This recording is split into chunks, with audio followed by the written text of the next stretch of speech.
Hey guys! Okay, so I'm in full-on project mode in my house right now. I'm in the middle of actually painting my front door.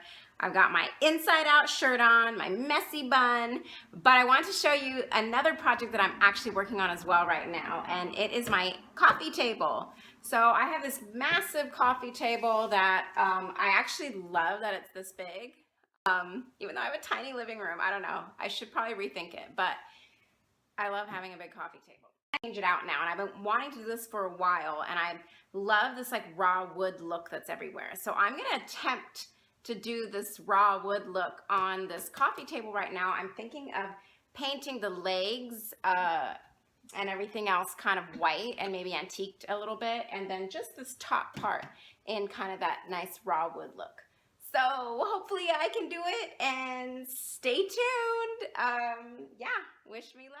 Okay guys, so I have been sanding it. It's pretty much down to the raw wood. As you can see, it's very kind of rustic looking. These are actually pine knots or some kind of knots. And it's still a bit yellowy, but I pretty much sanded it down to the bare wood. And now I am going to add this liming wax, which will kind of give it protection, but not turn it any darker orangey or yellow.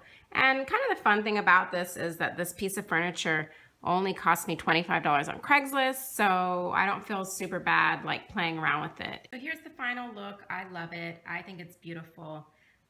It's a beautiful raw wood look. My kids use this table all the time for homework, for eating, and it's held up pretty well. I definitely recommend this liming wax. It doesn't change the color at all. I'll link it in the description below.